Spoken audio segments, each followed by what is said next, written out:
So my pleasure to introduce Ben Cerveny.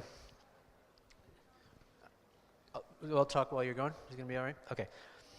The relation between theory and practice, design is a permanent question for any design practice and any design program.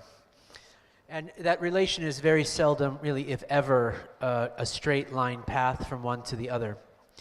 Never, I would venture, other than in the most controlled and airtight environments, is a project ever a direct expression of some theory. Nor is a theory ever, nor it should be a direct formalization of a few real things. The relationship between the two is more like an open conversation. It may start somewhere and develop its own form and gravity and direction. It'll head over here, then it'll pause, then a bit further before doubling back on one point, which turns out to be the real destination after all. In design, that conversation is had in many ways. Sometimes it's by actual spoken conversation. Sometimes it's often through prototypes and models and scenarios that each tells some part of the story. They are part of a bigger fiction, an overarching story that the end user may never see themselves. And from that bigger story, bits and pieces begin to take shape, become more solid, and before you know it, you've generated something that hundreds of millions of people are using. One of the kinds of urban design practices that you see emerging from Strelka takes that speculative and narrative method quite seriously. They know that cities are not only a collection of piles of glass and steel and cement, they are also, always in fact, invisible stories. Millions of them, in fact. And from them, any number of possible design forms and interactions are possible. Ben Cerveny is a designer who knows this winding process from theory to practice more closely perhaps than anyone I know. And I'm pleased to count him among my oldest friends, having first met him in the hoary days of the early 90s. Ben is a prolific entrepreneur, designer, strategist with over 25 years of experience designing various things that you all use Most recently, he was a design fellow at Samsung, where he led a team investigating design and building operating systems for the built environment. He was the founder of Bloom Studios, whose generative design work Planetary is the first entirely digital piece in the Smithsonian. He was an advisor and strategist at Stamen Design, one of the first most important leading data visualization design studios. He was the founder of the Experience Design Lab at Frog Design, and he was the principal designer and platform strategist in the development of Flickr. He's also the founder of the Amsterdam-based research foundation Verb, which investigates digital urbanism in various ways. So it's my pleasure to introduce my friend Ben.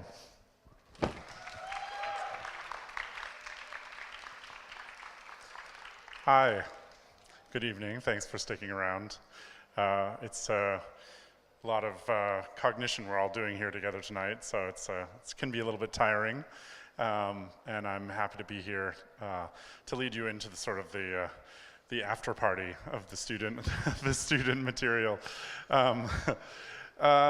So I just wanted to go on a little bit of a lyrical romp about sort of taking on where Benjamin left off in his beginning keynote about modeling and the idea that we're in a moment in our relationship with machinic intelligence where we're having a bit of a split, and it's kind of a very important moment for how we understand our relationship to agency and our relationship to the ability to situate ourselves in a larger landscape of an enormous amount of data that we find flooding over us at the moment.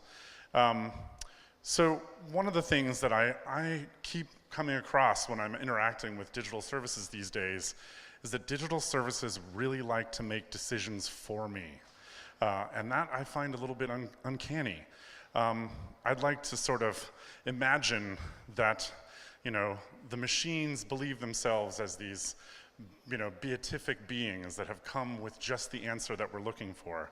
And they know all that they need to know to make the right decision for us, which is quite nice of them to think that.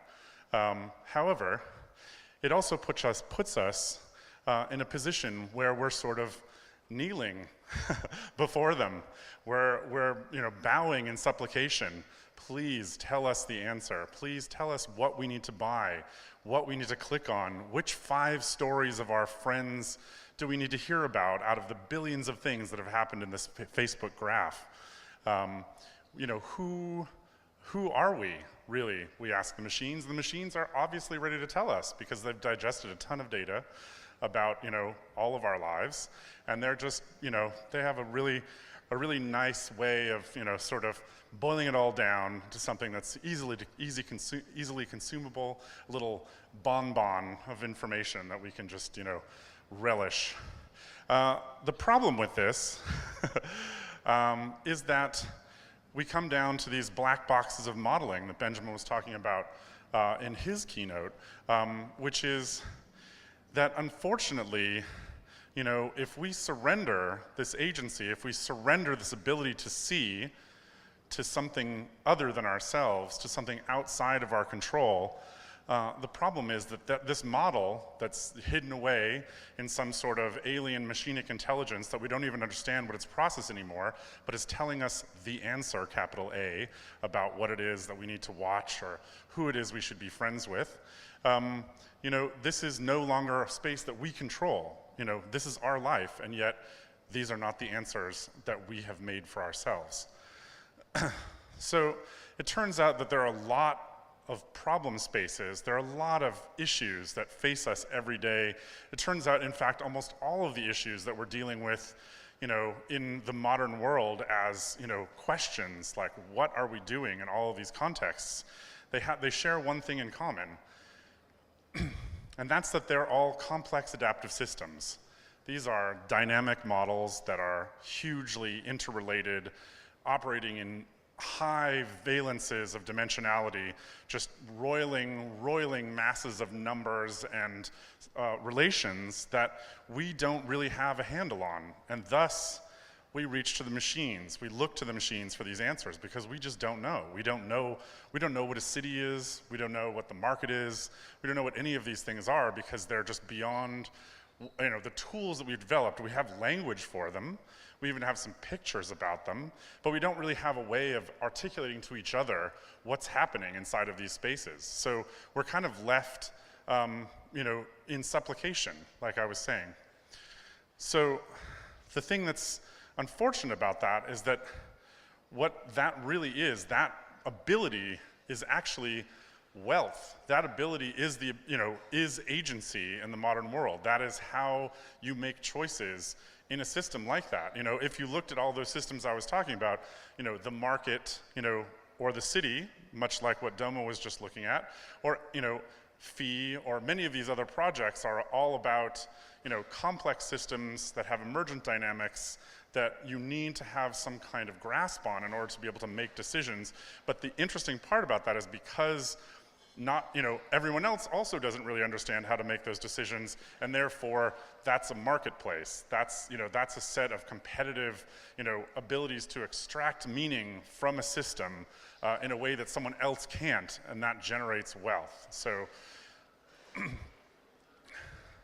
the thing is that those entities that are doing that wealth extraction are not actually human scale anymore. The only things that can do that type of heavy sort of computation are institutional.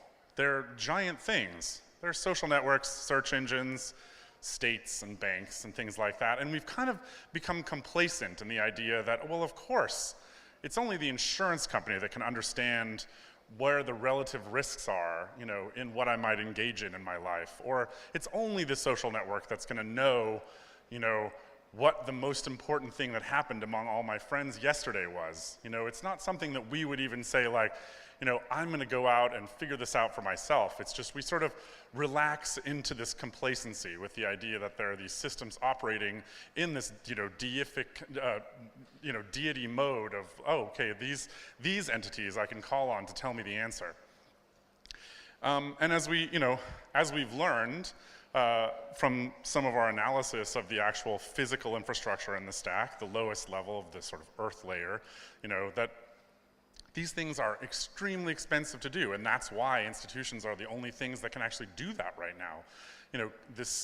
The amount of computational power that you need to extract this information from patterns of information from data is intensely, it's mind-boggling. That is what Google really is, or what Facebook really is, or what even high-frequency trading companies really are, sort of at the core of these complex, sort of almost weather systems of chaotic transactional information that then they are building these models, that are fed at the, machinic intelligence wise. We don't really know what they're even doing anymore. They're just, taking in all of this data. There's a black box and some kind of computation goes on, and answers are produced, and those answers, because they're trained in a feedback loop, of success, tend the models towards even finer and finer resolutions of, computational success. Here's a pay-on to Rem's talk yesterday. The idea that what we're doing is so interesting because we're actually, we're mining something, but it turns out we're not mining the things we used to mine in the canyon. We're actually putting the metal back in the canyon where it came from because out there it can be sustainably energized and can do enormous amounts of work. It can generate heat and no one will complain because the desert's already hot. It can do all sorts of things that these alien brains need. It has a whole metabolism of this strange work that it does that we don't, again, is kind of drifting away from our understanding of what the problem spaces are, of what the tools we might even bring to bear on the situation are. It's just an alien place. Whoops. And the machines are looking out for me. Oh, thanks. That was some fast action on someone's part there. Let's see, where'd we go? Did I lose the clicker?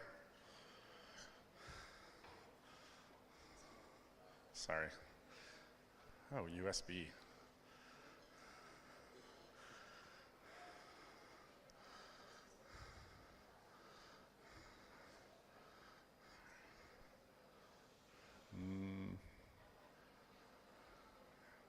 How do we do? All right, good to go. So the thing that's really, one of the things that we know is going on inside a lot of these systems, because it's something that we used to train them in the first place, was an understanding of chaotic systems. And chaos, it turns out, is kind of the final frontier. This is, we have, as human minds, we've done a really good job of modeling all the things that behave in kind of these rational, logical domains, things that we can sort of look at and have almost a Newtonian physicist's grasp on, how all the systems might behave. But all of those things that we named before, the city and the market and all of those things, are roiling with chaos. They're roiling with messiness that we were talking about before. And it turns out you can't model messiness, but you can sort of know its tides and its texture and rhythm. So you can sort of make your way into a relationship with messiness from a computational perspective, and that's what sort of the study of chaotic systems has been about for a very long time. So this is a big input and a big kind of way that we have tended machines. We've driven them towards the understanding of these domains. But the thing that has happened in, as the machines have gone out into these problem spaces and modeled the chaos that they find there, it turns out that under the sort of winnowing, the winnowing power of what is the teleology, what are these machines looking for? Well, it turns out under capitalism, the things that these machines have been looking for are what I call exploitations of the lizard brain, which is basically, how, if we, as humans that are operating in markets, as humans that are making choices as consumers, like what is it that the machines are looking to find in our behavior? And what the machines are looking for is the shortest feedback loop possible between our desire and its fulfillment through transaction. So, this is where we have come up with many of the tiny actions that now make up all of our, rather than the grand decisions that we imagined we'd be using the power of computation to interact with, instead, we've ended up with some pretty tiny interactions that we as, this is the food for computation. This is the food for computation and behavioral science. These types of actions, swiping right, liking, one-click purchasing, just, press the button, feed the machine, let it understand your behavior in aggregate. Let it understand humanity as a series of iconographic emoji that are emitted while some photo of a dog appears on the screen. And part of the problem with that, from our perspective as users of these systems, is that now we're just in a state of suspended animation. We're just in flow. We're presented with little tiny decisions one after another. Do I like this, image of someone, swinging on a zip line off of the edge of a building in Moscow? Like, yes or no? Do I like the way is this person matched with me perfectly in the way that the online dating app thinks they should be? Then yes or no? Is this, they're not the big ideas that we imagined that we were going to be training these tools on. Instead, they're the tiniest of ideas. They're habituations. They're little tiny movements, about desire and about want and about, sort of transactional fulfillment. And part of that is this sort of culture of flow that, almost in the theoretics of interaction design for a long time, we were really fetishized on this idea that, what we really wanted to be was just like skating along the surface of the thing, just like constantly being presented with exactly what we needed and making making little tiny choices and nudging this way and that inside that space. And it turns out that that's actually incredibly superficial. That's actually backs us out of the entire problem space that we might be trying, the idea of inquiry is removed, and the idea of fidgeting, the fidget spinner as the sort of the framing metaphor for all interaction design these days is sort of like the little tiny thing that you can click or flick or swipe or tap just to, make a little blinging noise, is basically the sum of our relation to computation at the moment. And we've discarded everything in that. This is sort of the pinnacle of the science of having built a machine that can almost think for us, and we've settled back into sort of the rat pressing the button that allows its pleasure centers to be stimulated. So, one of the things that this kind of dreadful state of affairs brought me to think about was that one of the things that we discarded in this kind of race towards, optimal flow was contemplation. One of the things that we no longer do, in our relationship with computation is just sit back and take it all in. This is the thing about the stream of tiny decisions, is that we're constantly, focused on the next little object to come our way. Down the pipe, the next gumball down the machine. And so, there is a need to maybe think about what it would mean to look at things from a larger perspective. What does it mean to get the big picture? Well, it turns out the data is huge, and all of the things that are happening, the reason why we built these systems in the first place is because of the complexity that we weren't able to understand. So what do we do in the face of that? Well, it would be nice if we had, had built an entire discipline around the idea of doing things like modeling complexity and simulating systems, because those are really the crafts that we need to bring to bear on all of these problem spaces. And, if we could bring the traditions and the kind of the processes from those disciplines into our daily lives, we'd be really empowered. Well, it turns out that science has been doing a pretty good job of this for a really long time. Unfortunately, it's been doing it way up in the ivory tower, and no one has any idea what the scientists are doing either. We don't know what the machines are doing, but we also don't know what the scientists are doing, because they write equations that we don't understand on the board, and they talk in really elevated language. And it's not really that much more accessible for somebody. You can't really expect someone to just drop their emoji generator and like run to an oscilloscope or something and suddenly feel satisfied that they now have a way into understanding complexity. So, but the one thing that science does do, which is really, really useful to think about as a part of a process for inquiry, is that science makes a lot of models. And so this is what I would say is the divergence point from where Benjamin left us, which is that machines, have this black box that they're kind of having this strange, like alternative cognition is being evolved in a strange way that we don't understand. Deep Dream is making strange, dog-squirrel hybrids.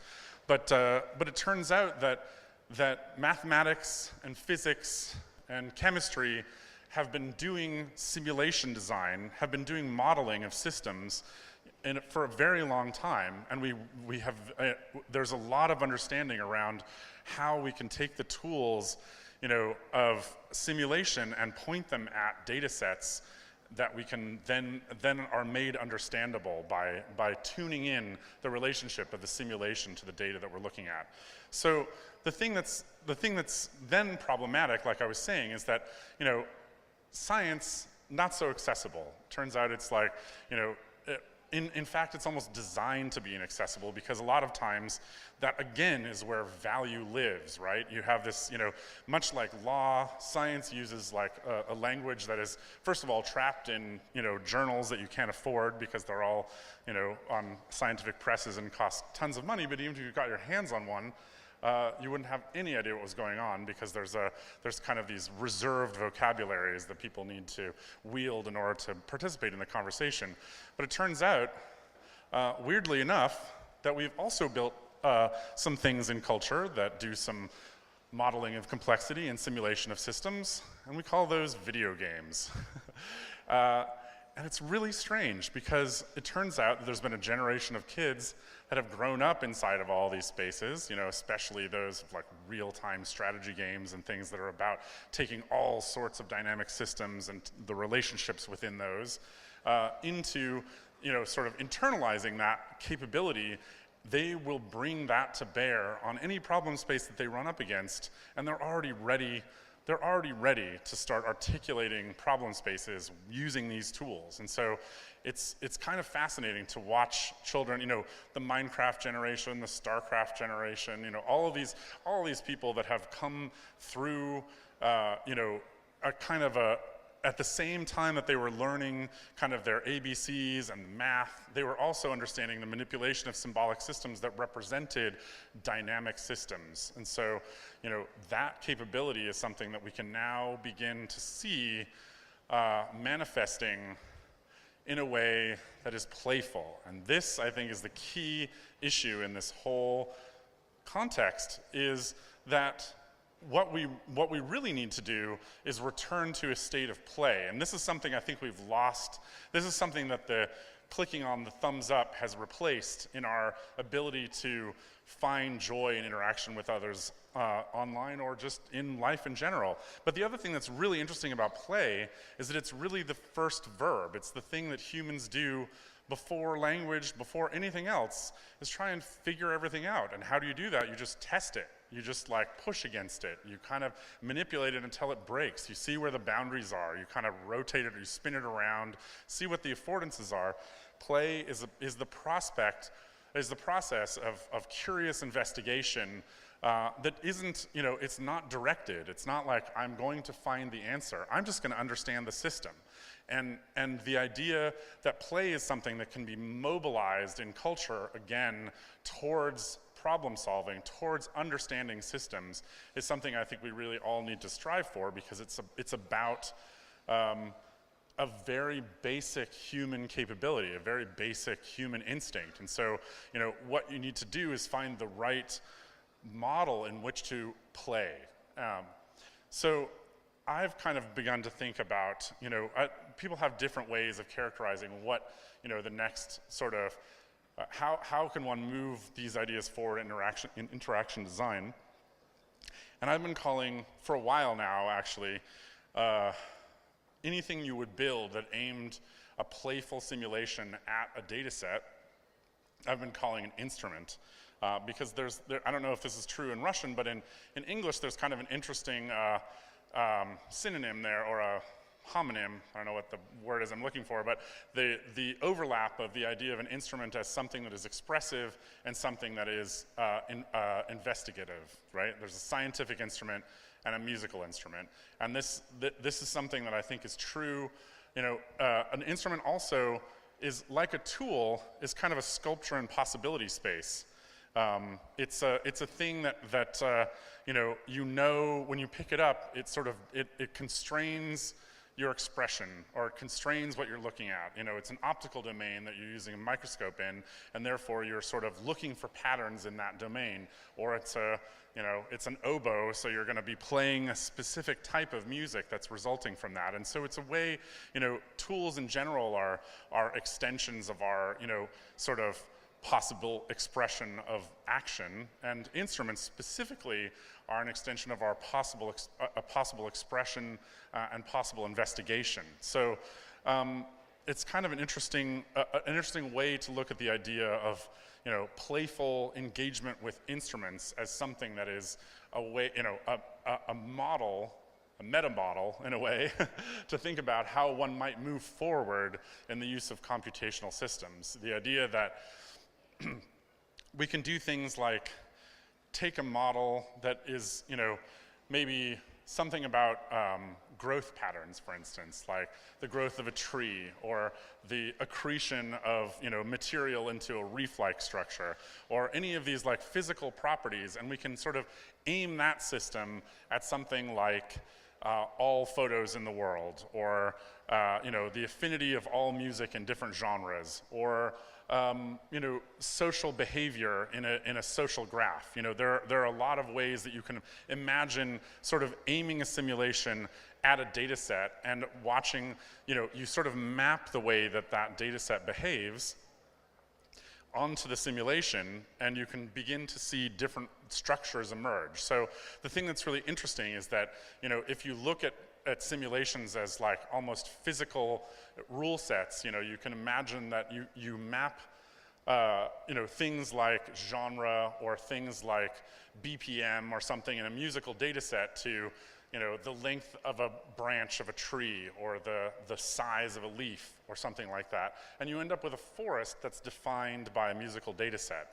And this type of expressiveness allows us to leverage types of perception that we have that we've discarded in this kind of, I'm going to look at the picture, I'm going to look at the Instagram of someone standing in the sunset, doing the sun salutation or something like that. That's not a pattern. That's actually just almost a replication again and again of the same trope. And our ability then just becomes to recognize and reward in this kind of, the mirror stage that we were talking about previously.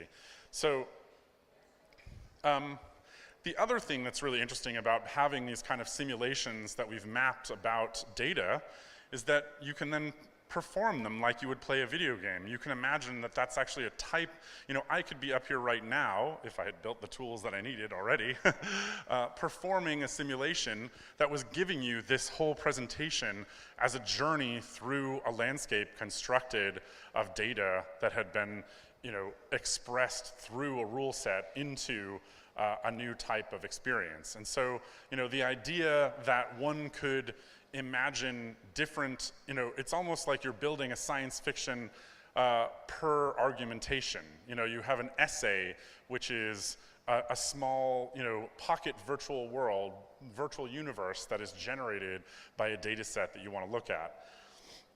So one of the things I would say, also is that as I've moved through, working with data, I've realized that simulations are actually a lot more expressive than what we used to call visualizations. I did a lot of work at Stamen in data visualization, and the thing about data visualizations is that you have no relationship to them. There are no verbs there. There's no action there. You don't really know what to do with the information that you're presented. So data visualizations, I think, are, in some way lacking the dimensionality of the timeline, the narrativity of your own participation in them. And that's something that I think is really interesting also as we move into these eras of virtuality and augmented reality and this kind of situatedness in relation to data, we sort of have to start thinking about the narrativity of the way that we express that data in relation to the user, because it's an immersion and it's a situation.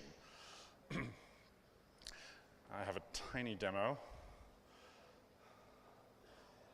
I'm just hitting play here. It should be hopefully going. Yeah, so this is just the film of Planetary, which was a data visualization / simulation that we built at my, I guess, 2 companies ago now, Bloom. This was running on iPad 1, which was, God, many moons ago, so to speak. So this application is modeling your music collection as a galaxy. So the stars are artists, the albums are represented as planets, and the tracks are moons, and you are navigating through those spaces. So this was version 1, which so as you play the track, by the way, you go the orbit around the planet. The moon is showing you the whole playthrough of the song. So the thing that's really kind of poetic about this is that it takes advantage of the fact that, obviously the music of the spheres, there's sort of a lyrical linking there, but it's also the fact that this is really a very simple expression of a 3D hierarchical relationship. And so you can imagine aiming this simulation at things other than music. This could just be for a file system. This could be for a family. There are lots of situations where and so as a user of these types of visualizations, one could imagine that you could build lots of different lyrical ways of looking at these systems, and then, build literacies in how you might aim that. You might get better at understanding which systems, which of these simulations would be better at looking at. Can we go back to the clicker now? There we go. The thing to keep in mind, though, is that none of these are totalizing models. And I think that's part of the other problem that we find ourselves in the era of Facebook, is that we just subscribe, right? You just get inside of some, projected system of relationships, and you think, okay, these people have it figured out. I'm just gonna, relax and sit back and have them tell me how to connect all the dots. But the thing about play and the thing about the idea of instrumentality is that you don't really imagine that you're not gonna take this model with you, to your grave. Instead, this is a thing, it's like a toy. It's like a lens that you pick up and say, like, oh, I'm gonna look at this data set. I'm gonna look at all photos of the world through this accretive data set that represents them as a reef of affinity in form, right?